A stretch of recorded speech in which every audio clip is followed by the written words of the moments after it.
Hello guys! For today's video guys, pupunta tayo ng Xizanzi or Xizan Monastery sa Taipo. Yun guys, kung pupunta kayo dito guys, kailangan nyo muna mag-registered online. So kailangan nyo mag-book kung kailan kayo pupunta, kung anong date, kung anong time. At kailangan din ng email address dahil dun isesend ang QR code na ipapakita nyo dyan sa monastery kapag papasok na kayo.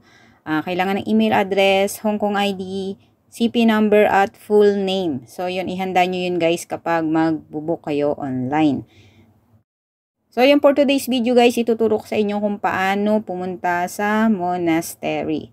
So, yun, nandito tayo ngayon guys sa Taipo Market Station, exit A3. So, paglabas natin dyan guys, makikita natin ang Uptown Plaza, ayan sa tapat, at ang subway yan. Dyan tayo papasok guys, papuntang minibus station. So, sasakay tayo ng minibus. Marami siyang way na pwede nyo sakyan. Pwede kayong sumakay ng big bus, pwede kayong sumakay ng taxi, pwede kayong mag-minibus. Ayan, sa minibus tayo sasakay. Guys, hindi naman nakakalito rito sa loob ng tunnel kasi makikita nyo na may mga number ng bus. Ayan, sa pader. So, hanapin nyo lang yung 20B, minibus. Ayan. Ito, 20B. So, dito tayo sa left side.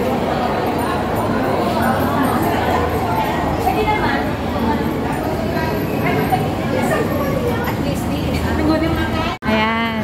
So, dito, minibus na to guys.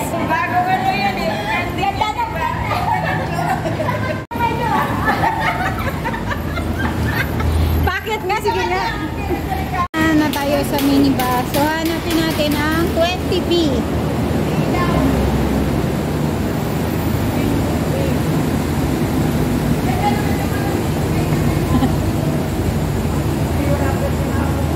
B. Ayun na yung check eh. 20B. Let's go!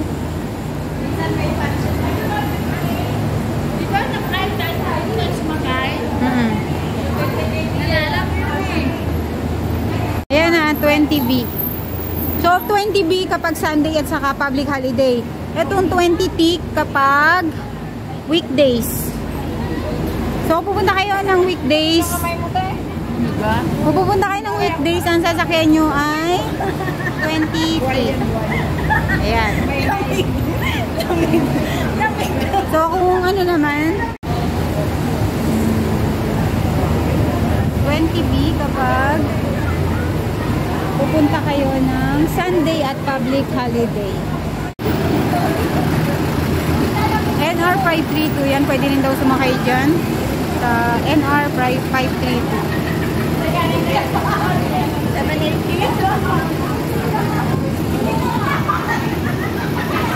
Ayan. Okay, sakay na tayo dito. Sakay na tayo dyan guys sa 20B na minibus.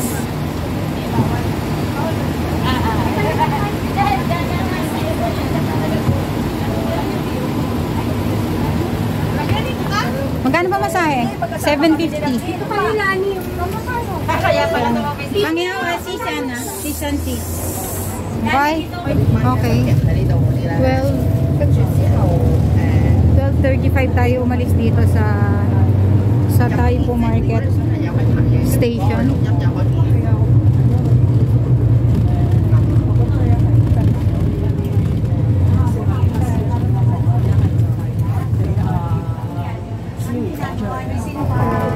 So, nandito pa rin tayo sa bus. Ang pinakamaingay. Ipakita nyo guys sa minibus driver yung picture ng pupuntahan yung monastery or sabihin nyo na bababa kayo doon para ibaba niya kayo doon sa kanto ng Universal Gate Road kung saan tayo lalakad papuntang monastery. Yan, bawal din guys ang malalaking bag sa loob ng monastery. So, huwag kayong dadala ng malaking bag. Huwag din kayong magbabaon ng pagkain na may meat. Kasi bawal doon siya guys. So, kung kakain kayo ng mga baon nyo, may madadaanan naman kayong pavilion mamaya, pagbaba nyo, pwede nyo nang kainin doon bago kayo pumasok ng monastery. And, huwag din kayo magpapalate guys ng 30 minutes. Bawal din guys sa loob ang maingay. So, lower lang ang mga boys natin pag nasa loob na tayo ng monastery. At bawal din magsuot ng short, sleeveless. Basta yung mga below the knee lang ang isusuot natin. Huwag na tayo magsusuot ng mga above the knee na mga short. Yan, bawal dun guys.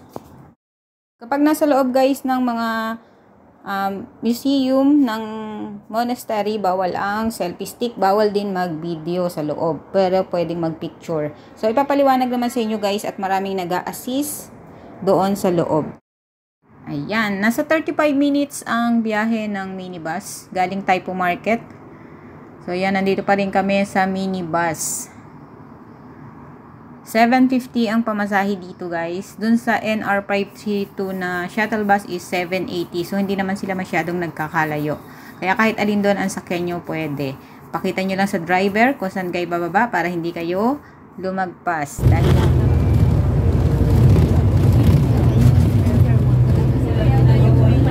ganda ng kulay ng Fairwood. Ano nila yung factory.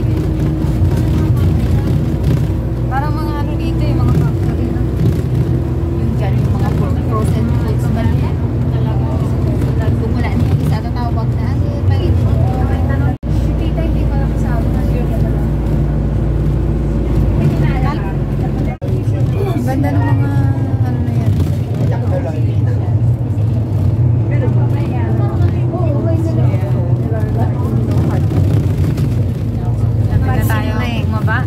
Dito na tayo.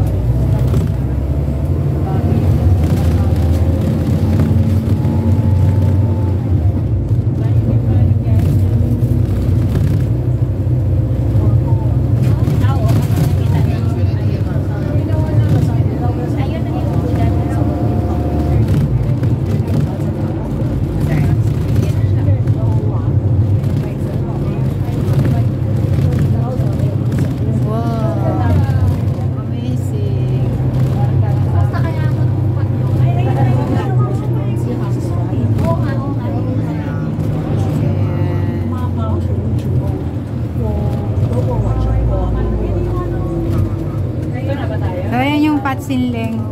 Yan. Pag dito kasi G&C, dito na tayo. Okay. Mkoy, kanyaw. Diba? Okay, dito na tayo. So, kailangan sasabihin nyo sa driver na bababa kayo sa monastery. Kasi pag di nyo sinabi guys, hindi kayo ibababa. So ayan, pagbaba natin ng bus. So ayan, pagbaba nyo ng minibus dito ang baba ng minibus, doon tayo lalakad. Pang-araw din. So lakad pa kayo ng diretso. Ayan. At dahil nabudol kami ng weather, screenshot. Ayan. Hi! Kumusta naman ang araw? Ayan. Inarawan kami. Akala namin walang araw ngayon. Ayan. Ayaw kami kasi umulan. Araw. Gumagamit mo. Ito, pwede tayong yun. Nakapad yan eh. So yun guys, makikita nyo na ang Universal Gate Road. So ayan, may sign naman guys, yung nakikita nyo yung kulay blue na sulat na yon. Ayan guys, yon sa kanto. Ayan, sundan nyo lang yung Universal Gate Road. So from minibus station guys, siguro maglalakad tayo ng mga 10 minutes. Depende sa lakad nyo guys, 10 to 15 minutes kung gaano kayo kabilis maglakad. So makakarating na kayo ng monastery. Kaya yung iba guys nagtataksi kasi ayaw nilang maglakad dito pagbaba sa minibus kasi may lalakarin pa. So yung iba nagtataksi na lang from Taipo Station para punta rito sa harap mismo ng monastery sila ibababa. Hindi na sila maglalakad. So dahil nag-minibus kami at masisipag naman kami maglakad, ayan, maglalakad kami guys ng mga 10 minutes papunta sa entrance ng monastery. Upo muna tayo dito. Upo. 2,000. Okay, lakad tayo. Ang kuya ko, Ayan. kapatid namin, yung halo, dito nabasa ng halo. Biglang tumalon mo. Kagaya ng kay Pia, yung pinusuya. Sa may halo na. Madumi pa ang daan. Ayan, bakas ng bagyo kahapon. Ayan. Alam ni Mario. Ayan. Taga-Bicol si Mario eh. Sa ibabaw yung isa sa labas. Okay, diretso lang ng lakad dito sa Universal Gate Road. So siguro nasa 10 to 15 minutes na lakad. Depende sa lakad nyo guys. Ayan. Kasi kami binabagalan namin kasi 2:30 pa kami. 2:30 pa ang aming oras ng book. Kaya hindi kami masyadong mamadali. Ayan, 1:30 pa lang. So, ang biyahe ng minibus ay nasa 30 minutes din. Yan, ayun si Madjo sa unahan. Yan, kailangan nyo muna mag-book bago kayo pumunta dito. Free lang siya, free entrance, pero kailangan nyo mag-book. Yan, search nyo na lang sa Google ang Xisan Monastery booking. Ayan. Or sa mga friends ko sa Hong Kong na gusto magpa-book, message nyo lang ako guys. Ayan, ito na tayo. So ayan guys, arrive. 1:30 pa lang, 1 hour pa kami maghihintay. Napaaga kami ng punta. So 1 hour pa kami maghihintay dito. So, pipila lang kayo dyan guys pag oras nyo na yan. I-check nila ang email na pinadala sa inyo na yung QR code at saka ang Hong Kong ID. So, yan yung entrance. Mainit. Yan, pipila na tayo. Pero okay lang yung ano niya. Ay yung lamig niya. So, entry. Ayan na lang. Pwede na siguro. Paliwanagin niya yun.